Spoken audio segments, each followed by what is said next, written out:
यदि आप दुनिया के सबसे महत्वपूर्ण दस्तावेजों की एक सूची बनाएंगे तो उसमें भारतीय संविधान भी आपको नजर आएगा। जब संविधान को लागू किया गया था तो उस समय पश्चिम जगत के बहुत सारे विशेषज्ञों का ये कहना था कि हमारा संविधान बहुत लंबे समय तक नहीं टिक पाएगा, लेकिन अपने अद्वितीय विशेषताओं की वजह से भारतीय संविधान इतने लंबे समय तक चला रहा है। तो इसका मतलब ये है कि संविधान के बहुत सारे प्रोविजन अपने आप में काफी ज्यादा खास हैं। तो आज की इस वीडियो में हम ऐसे ही संविधान के एक प्रोविजन पर बात करेंगे। हम चर्चा करने वाले हैं फाइनेंस बिल पर। और फाइनेंस बिल चर्चा में इस वजह से आया है क्योंकि हाल ही में सरकार की तरफ से बजट सेशन के हिस्से के तौर पर फाइनेंस बिल संसद में पेश किया गया है। तो आज इस वीडियो में हम इसी विषय पर जो भी इंपॉर्टेंट पॉइंट हो सकते हैं उन पर चर्चा करेंगे। मेरा नाम है अक्षय और आपका स्वागत है दृश्याईएस चैनल की इस नई वीडियो में।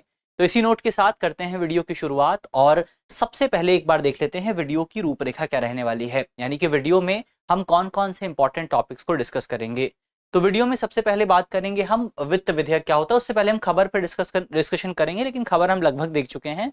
वही बात है कि संसद में बजट जो है बजट सेशन के दौरान वित्त विधेयक पेश हुआ है। तो सबसे पहले खबर पे बात करेंगे, फिर आपका वित्त विधेयक होता क्या है, वित्त विधेयक के प्रकार कितने होते हैं। फिर 3 प्रकार आपको देखने को मिलते हैं, धन विधेयक है, वित्त विधेयक 1 है, वित्त विधेयक 2 है, इस पर भी बात करेंगे। फिर आपका एक प्रश्न भी होने वाला है, अंत में इस प्रश्न का जवाब आपको कमेंट बॉक्स में देना है।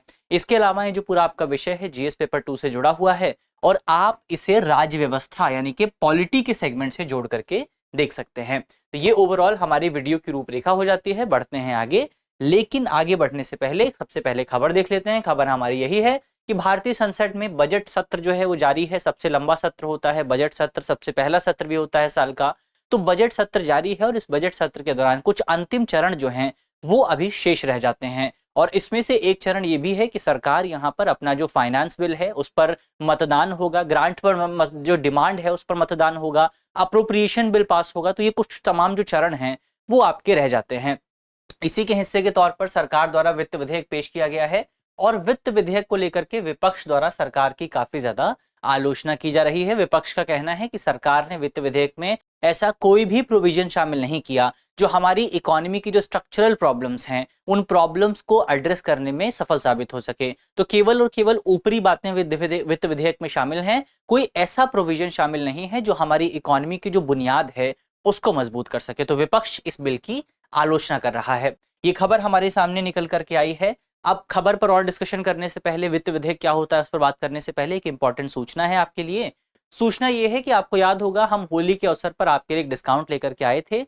उस डिस्काउंट की काफी ज्यादा डिमांड थी। जब डिस्काउंट खत्म हुआ तो कई साथियों का कहना था कि डिस्काउंट को एक बार फिर से शुरू किया जाए। तो अब हमारा जो 25 फाउंडेशन ईयर है उसके उपलक्ष्य में हम एक बार फिर से आपके लिए सेम डिस्काउंट लेकर के आए हैं। तो हमारी ऑनलाइन क्लासेस जो हैं, ऑनलाइन जो भी वीडियोस आपके जो भी आपके लेक्चर्स हैं उनको आप 60% कम कीमत पर प्राप्त कर सकते हैं। तो सभी ऑनलाइन कोर्सेज आपको 60% कम कीमत पर मिलने वाले हैं और जो भी आपकी किताबें हैं, जो भी आपके टेक्स्ट सीरीज हैं वो आपको 40% कम कीमत पर मिल जाएंगी। तो ये एक बहुत अच्छा उपहार है आपके लिए, लास्ट चांस आप इसको मान सकते हैं कि अगर आप इतना बड़ा ऑफर जो है प्राप्त करना चाहते हैं तो ये आपके लिए लास्ट चांस जो है हो सकता है। तो इसका फायदा आपको बिल्कुल उठाना है। बहुत कम कीमत पर आपको सारी प्राइसेस जो हैं, सारे कोर्सेज जो है वो मिल जाएंगे। तो उठाना कैसे है इसका लाभ? इसका लाभ उठाने के लिए आप हमारे नंबर पे संपर्क कर सकते हैं। नंबर नोट करके रखिए, नंबर है हमारा 87501 87501। इस नंबर पर आपको इस पूरे विषय के बारे में और डिटेल से जानकारी मिल जाएगी। चलिए, हमने इस जानकारी के बारे में डिस्कस किया। आप दृष्टि लर्निंग ऐप को भी डाउनलोड कर सकते हैं, वहां पर भी आपको सारे कोर्सेज मिल जाएंगे। चलिए आगे बढ़ते हैं, बात करते हैं सबसे पहले वित्त विधेयक के बारे में। फाइनेंस बिल क्या होता है, फाइनेंस बिल को समझते हैं। तो फाइनेंस बिल को बेसिकली आप अनुदानों के लिए धन आवंटन अधिनियम भी कह सकते हैं। एक्ट फॉर द ग्रांट जो है, ग्रांट अप्रोप्रिएशन भी इसको कहा जाता है।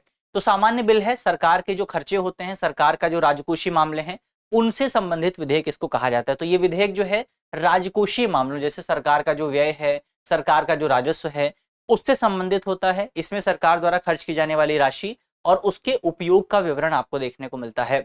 लोकसभा के नियम 219 के अनुसार वित्त विधेयक वो विधेयक है जो भारत सरकार के वित्तीय प्रस्तावों को लागू करने के लिए प्रतिवर्ष पेश किया जाता है। इसमें पूरक वित्तीय प्रस्तावों को लागू करने वाले विधेयक भी शामिल होते हैं। इसके अलावा वित्त विधेयक को भारतीय संसद में बजट के हिस्से के तौर पर माना जाता है। तो ये कुछ इंपॉर्टेंट पॉइंट हुए यहाँ पर फाइनेंस बिल के बारे में, जिन बिल्स को हमने डिस्कस किया और जिन प्रोविजंस को हमने डिस्कस किया। बाकी अभी हम डिस्कस करेंगे और डिटेल में। तो यहाँ से आप एक ओवरव्यू क्या ले सकते हैं यहाँ से एक ओवरव्यू आपको ये मिलता है कि फाइनेंस बिल जो है एक अभी हम उसके डिटेल में नहीं जा रहे हैं, अभी हम केवल फाइनेंस बिल पर बात कर रहे हैं कि फाइनेंस बिल जो है वो सरकार के खर्चों और सरकार का जो राजस्व है उससे जुड़ा होता है, केवल उस पर बात करता है कि सरकार खर्च कहाँ से करेगी, सरकार जो है कहाँ से पैसा आएगा, ये तमाम चीजें जो हैं, या कहाँ से आएगा वो तो बजट में होता है, लेकिन पैसे को कहाँ से कितना निकाला जाएगा, तो ये तमाम जो चीजें हैं ये आपको जो आपका बिल है उसमें देखने को मिलती हैं। अब वित्त बिल के प्रकार कितने होते हैं, वित्त विधेयक के प्रकार कितने होते हैं, तो यदि आप भारतीय संविधान को पढ़ेंगे तो भारतीय संविधान में वित्त विधेयक को एक टेक्निकल टर्म के तौर पर इस्तेमाल किया गया है। भारतीय संविधान में वित्त विधेयक के 3 प्रकार जो हैं वो आप देख सकते हैं। पहला प्रकार होता है आपका धन विधेयक। धन विधेयक वित्त विधेयक का ही एक प्रकार है जिसका प्रोविजन आपको मिलता है आर्टिकल 110 में। दूसरा विधेयक है आपका फाइनेंस बिल पार्ट 1 जिसके प्रोविजन आपको मिलते हैं 117 पार्ट 1 में। और तीसरा विधेयक है आपका वित्त विधेयक पार्ट 2 जिसके प्रोविजन आपको मिलते हैं 117 पार्ट 3 में। तो ये 3 प्रकार के होते हैं, इन तीनों को कलेक्टिवली क्या कहा जाता है, फाइनेंस बिल आप इसको कह सकते हैं। तो ये ओवरऑल फाइनेंस बिल है और इसके 3 प्रकार आपको मिलते हैं, जिन 3 प्रकारों पर हमने डिस्कशन कर लिया है। तो ये पॉइंट हमने देखा। तो आप क्या कह सकते हैं, जैसे एक स्टेटमेंट काफी ज्यादा फेमस होता है, जिस स्टेटमेंट को लेकर के कई बार हमारे जो साथी हैं वो फंस जाते हैं। स्टेटमेंट ये है कि जो भी आपके धन विधेयक होते हैं, सारे जो मनी बिल हैं वो फाइनेंस बिल होते हैं, लेकिन सारे फाइनेंस बिल मनी बिल नहीं होते। यही स्टेटमेंट आपको याद रखना है, क्योंकि यूपीएससी ने अपने एग्जाम में एक बार इसी सेम स्टेटमेंट को लिखा था। तो ये आपको याद रखना है। फिर से एक बार रिवाइज कर लीजिए कि सारे जो मनी बिल हैं, all money bills are finance bill but not all finance bill are money bill. तो ये आपको याद रखना है कि सारे जो मनी बिल हैं, सारे जो धन विधेयक हैं वो वित्त विधेयक होते हैं, लेकिन सारे वित्त विधेयक मनी बिल नहीं होते हैं। ये पॉइंट आपका इंपॉर्टेंट है, इसको याद रखिएगा। आगे बढ़ते हैं। हमने 3 प्रकार देखे, तीनों प्रकारों के बारे में एक एक करके चर्चा करते हैं। सबसे पहले प्रकार है आपका धन विधेयक और सबसे इंपॉर्टेंट विधेयक होता है। तो धन विधेयक की अगर आप बात करें, संसद में प्रस्तुत होने वाले विधेयकों की 4 कैटेगरीज में से एक है। इसका जिक्र आपको अनुच्छेद 110 में देखने को मिलेगा। अनुच्छेद 110 में इसको परिभाषित किया गया है। अनुच्छेद 110 बताता है कि बेसिकली आपका जो धन विधेयक है उसमें कौन कौन से प्रोविजन शामिल होंगे। एक बार देखते हैं कौन कौन सी चीजें इसमें शामिल होती हैं। सबसे पहले केवल संचित निधि से संबंधित जो मामले हैं, यानी कि कंसोलिडेटेड फंड ऑफ इंडिया और कंटिजेंसी फंड ऑफ इंडिया, इनसे जुड़े जो मामले हैं ये आपके कहां आते हैं, ये आपके आते हैं धन विधेयक में।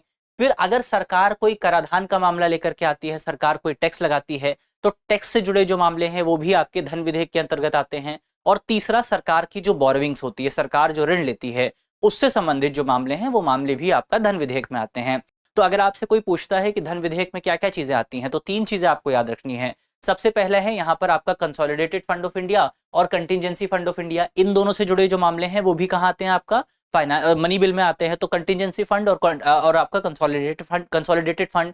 दूसरा है आपका, अगर सरकार कोई कराधान लगाती है तो टैक्सेशन से जुड़े जो मामले हैं वो भी आपका मनी बिल में आते हैं। और गवर्नमेंट बोरोइंग से जुड़े जो मामले हैं वो भी मनी बिल में आते हैं। तो ये 3 पॉइंट आपको मनी बिल के बारे में याद रखने हैं।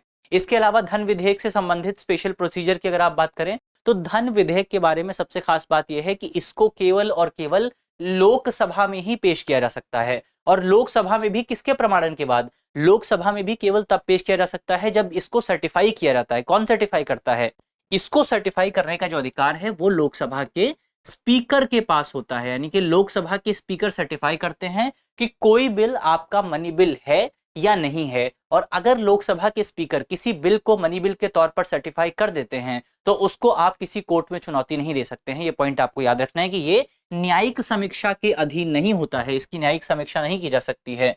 इसके अलावा धन विधेयक केवल लोकसभा में प्रस्तुत होता है, वो हमने बात कर ली।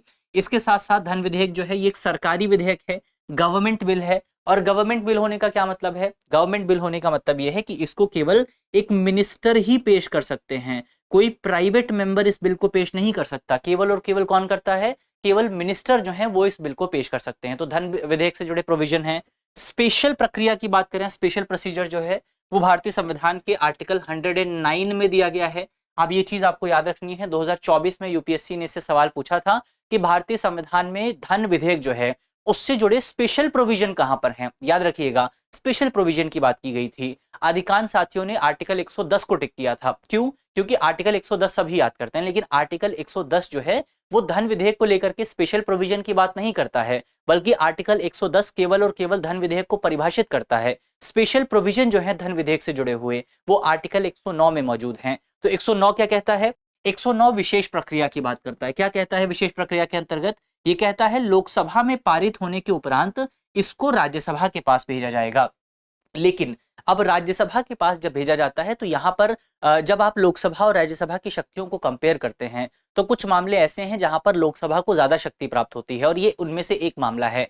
इस मामले में यानी कि धन विधेयक के मामले में राज्यसभा को ज्यादा शक्ति प्राप्त होती है। अब मान लीजिए अगर लोकसभा को ज्यादा शक्ति प्राप्त होती है।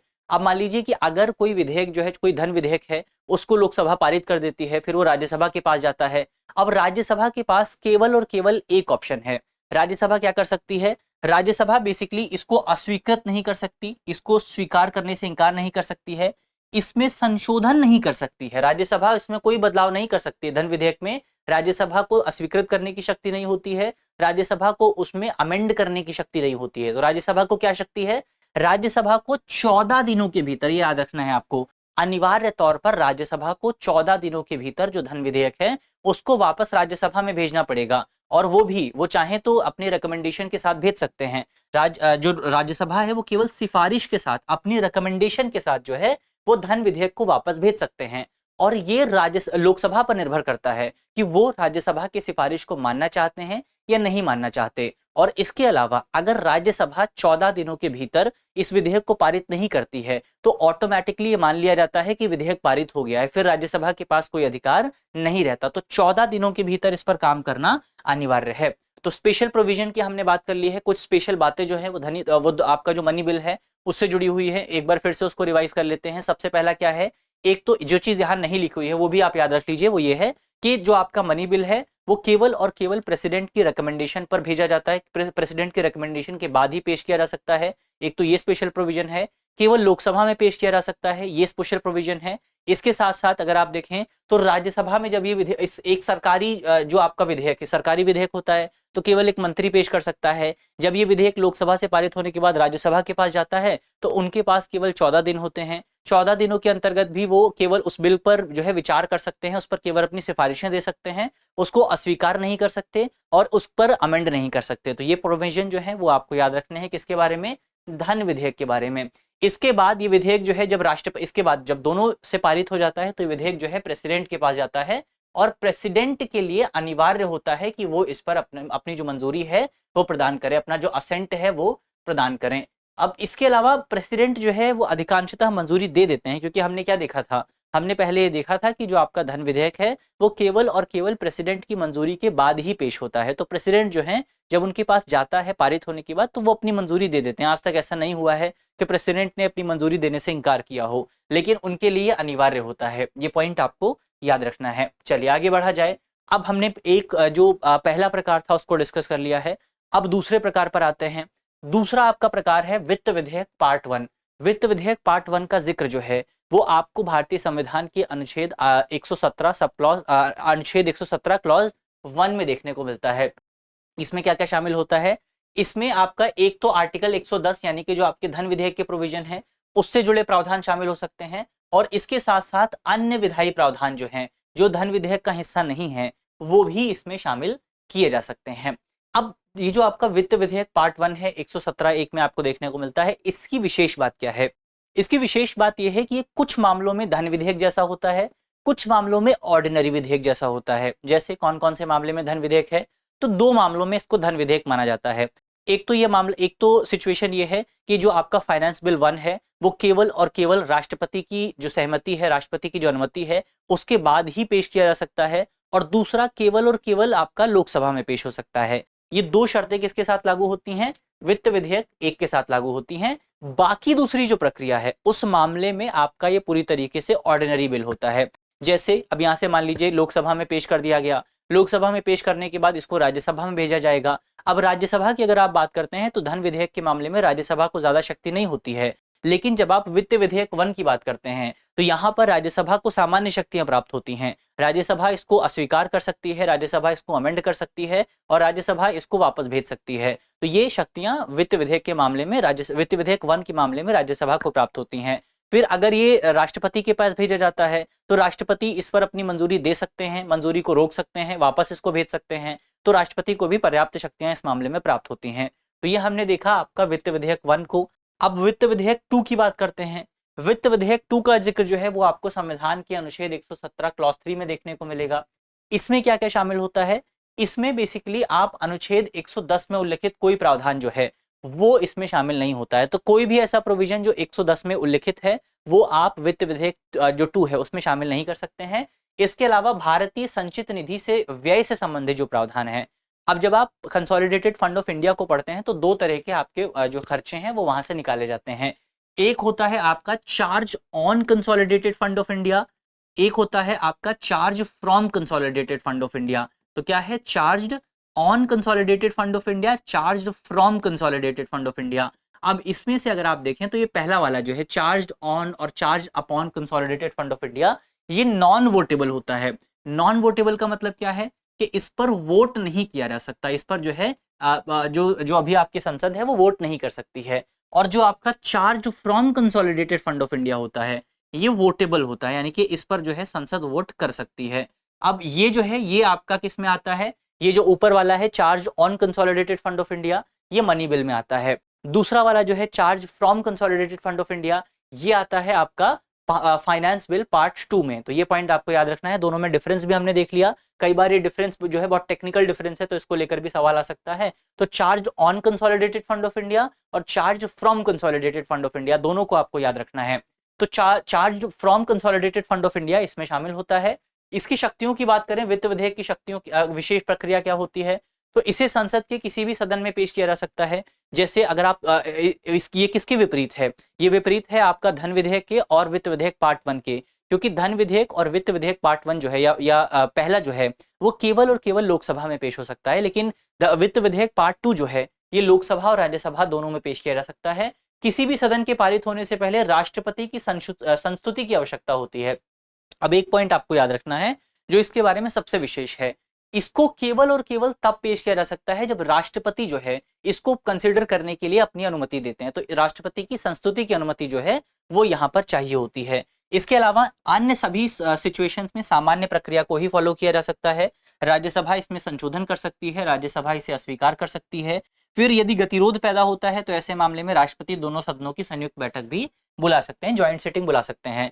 तो किस किस मामले में ज्वाइंट सिटिंग बुलाई जा सकती है ये भी आपसे पूछा जा सकता है। तो वित्त विधेयक 2 के मामले में ज्वाइंट सिटिंग बुलाई जा सकती है। वित्त विधेयक 1 की अगर आप बात करें तो वित्त विधेयक 1 के मामले में भी ज्वाइंट सिटिंग बुलाई जा सकती है। लेकिन अगर आप फाइनेंस बिल की बात करें, मनी बिल की बात करें, तो मनी बिल के मामले में ज्वाइंट सिटिंग नहीं बुलाई जा सकती। ये आपको याद रखना है कि मनी बिल के मामले में ज्वाइंट सिटिंग नहीं बुलाई जा सकती है। तो ये हमने मनी बिल के बारे में देखा, कुछ स्पेशल प्रोविजन हमने देख लिए हैं। अब यहाँ पर वीडियो को करते हैं समाप्त। अंत में एक सवाल आपके लिए है करंट अफेयर का, जिस सवाल का जवाब आपको देना है।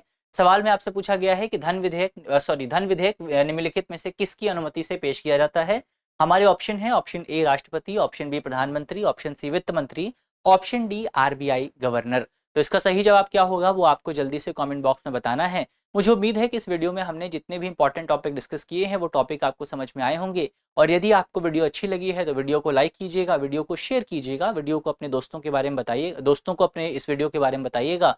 मिलते हैं आपसे अगली वीडियो में, तब तक के लिए अपना ख्याल रखिए, ध्यान रखिए, पढ़ते रहिए। धन्यवाद।